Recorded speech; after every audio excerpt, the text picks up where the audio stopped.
we go.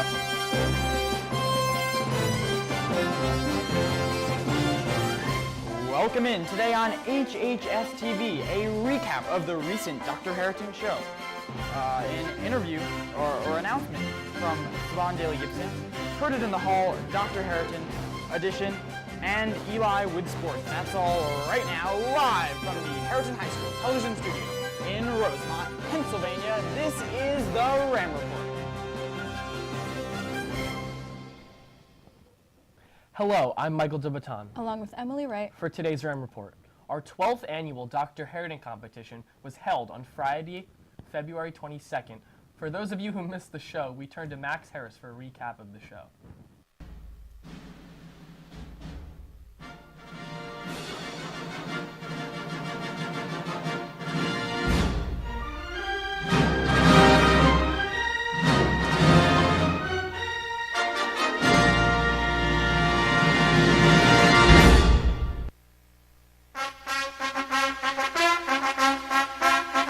Dr. Harriton 2019, Lights, Camera, Action, was a blockbuster hit in the Harriton Auditorium.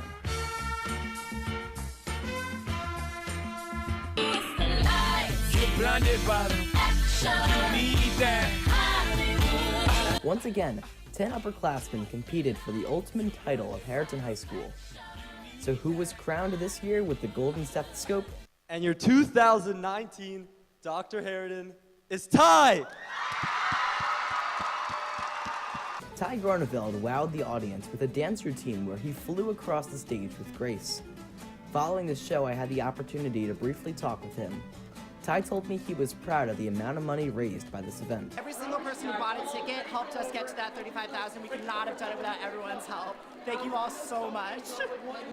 Coming in second place was Matt Pearl, who played a piece on the grand piano and then played Close to You on a talk box.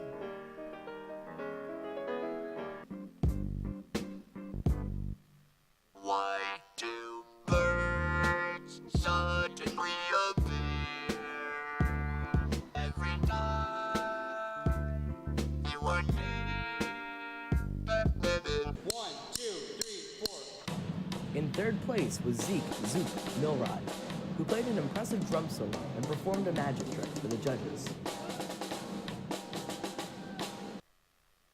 And this year's final fundraising total is $35,239. The real winner of the night, however, was charity. Dr. Harriton raised over $35,000, which will be donated to the American Heart Association, the Ronald McDonald House, and the Lower Merion Scholarship Fund. Student Council President Lauren Levy informed Harriton TV that this year's show had the highest attendance of any of the years prior, with additional seats being added to accommodate overflow guests. Officially, and I am going to go on record, this is the very first sold out, actually sold out show. Despite many challenges, Dr. Harriton 2019 was a huge success for both Student Council and our community. You just want attention, you don't want my heart. Maybe you just hate the thought of me with someone new. One person specifically that I want to thank for making this show, and tonight especially, my love is so explosive for them.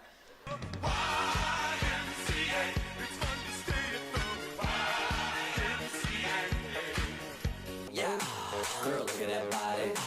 Girl, look at that body. Girl, look at that body. I work out.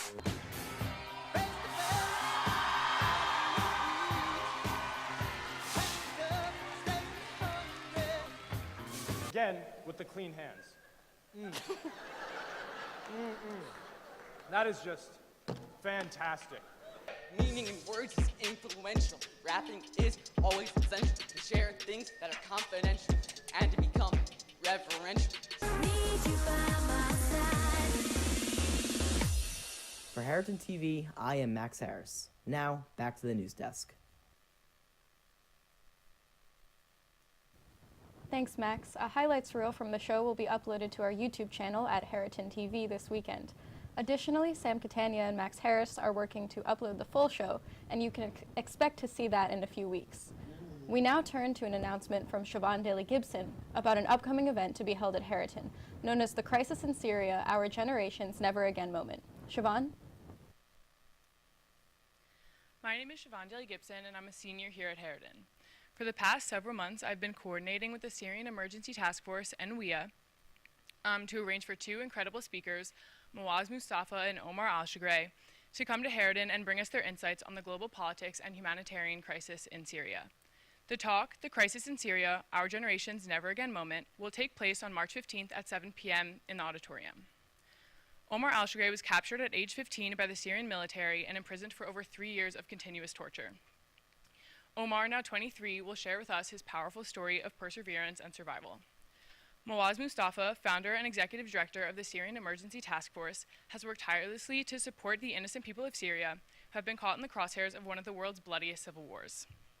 His organization promotes bipartisan anti-war legislation in the U.S. and supports humanitarian projects in Syria. March 15th is an important day because it marks not only 8 years since the beginning of the revolution, but also 4 years to the day that Omar was released from prison. We are honored to host such distinguished speakers, and I would greatly appreciate it if you would not only attend, but also spread the word to maximize our speakers' impact. Again, the event will be held on March 15th at 7 p.m. in the auditorium. Just in case anyone didn't catch it the first time, the event will be on March 15th at 7 p.m. We now turn to Goldie Beck and Neha Danwada for their latest Heard It in the Hall segment. I tried to show 'em. Yeah. Heard it in the hall. It's Heard It in the Hall. I'm by myself today. I'm Goldie Beck, and I'll be asking people who they think will be winning Dr. Harriton. Let's go. You know, I got my brother Zeke Milrod. All right, I guess I expected that. Max Harris and Sam Catania. But they're not this in year, Dr. Harriton. next year, and every year. Okay. John 11, obviously. Oh, right, your brother's in it. Shoot, I keep getting that. Michael DeBaton. John Bender. I don't know who the candidates are. Zeke Milrod? Zeke Milrod. He's not with us. Matt Pearl. Zeke. We've gotten like 6 Zeeks. I feel like I can't say. No, just say it. No, I'm not. I don't know a public endorsement like this. A lot of great talents. So diplomatic. John 11 has blonde hair. Make sure you notice that. And I'm not gonna Whisper. Oh yeah, I agree. It's definitely John 11. You know, he's had outstanding performance this season. Who's in it? Another one. Graham. Sure. Graham Branscombe. One for Graham. Jono. All right, another one for Jono. Thank you. Graham. No. My guy Ryan. Right. Okay, we got like 3 for Ryan. 3 for Ryan? Yeah. Michael Becker. After Michael Becker and that Ty Gerneveld looks very talented. It's a tough call, but I'm going to have to put my money down for Ty tonight. Ty. After all the predictions, we are left with our winner. Ty, what are your words? I just want to thank everyone so much. I want to thank this great group of guys. Thank you, Robert, Joe. Thank you, Mikey. I'll see you next year. I'm Goldie Beck. I'm Neha Danwada. And we'll catch you on the next Heard It in the Hall. Thanks, Goldie and Neha. We now turn to Eli Feldman for a sports update in the studio. Eli? Welcome in to Sports in the Studio. For Harriton Sports, Bobby Lesser was the only Harriton wrestler to qualify for states, getting 5th at regions. On February 26th, the girls' varsity basketball team unfortunately fell to Villa Maria by a score of 55-38. With spring sports starting up, good luck to all the spring athletes who will be starting their season soon. For local sports, the Phillies recently signed star free agent outfielder Bryce Harper. Although a previous report stated that Harper did not want to sign with Philadelphia, he proved them wrong last week when he signed a 13-year, $330 million deal with no opt-outs and a no-trade clause. He also proved that wrong when he started recruiting other stars to Philly, messaging athletes such as free agent running back Le'Veon Bell and future free agent outfielder Mike Trout. Mike Trout in recent years has been linked to Philadelphia for reasons such as growing up in South Jersey and not hiding the fact that he's a huge Eagles fan. If Trout indeed hits free agency market and signs with the Phillies in 2020, the Phillies would have an outfield consisting of Andrew McCutchen, Mike Trout, and Bryce Harper, all 3 former MVPs. In Sixers news, they dropped last night's game to the Chicago Bulls, 108-107, dropping them down to 4th in the Eastern Conference. Also last night, the Flyers dropped another one to the Washington Capitals by a score of 5-3. This game takes the Flyers 7 points out of the final wildcard spot with just a handful of games left. Earlier this week, the Eagles attended the NFL Combine, where future NFL draft picks hope to display their talents to prospective teams. With the 25th pick in this year's draft, the Eagles are expected to take an offensive lineman, possibly to replace longtime Eagles left tackle Jason Peters. Peters turned 37 in January. Recently, Christina Brown scored her 1,000th point for the girls' basketball team. Here she is with Sam Catania. You weren't there, so I didn't know if you wanted me to come the next day or if it was. Yeah, no, I'm sorry. That was a complete failure Yeah. on my part of communication. So how do you feel when you scored the 1,000 point? What was going through your mind? I felt pretty good. At first, I didn't think I was gonna hit it because 14 points was like it's not guaranteed, but it's hard. So it was really good. Mm-hmm. And then, gosh, so you're a senior now. How many? Tell us about your journey to 1,000 points. But have you been on varsity since freshman year, or? I was on swing my freshman year. So at first I wasn't getting a lot of playing time, but then I started playing on varsity. So yeah, it was varsity basically all 4 years. And when you were a freshman, did you ever think that you'd be scoring 1,000 points? Not even close.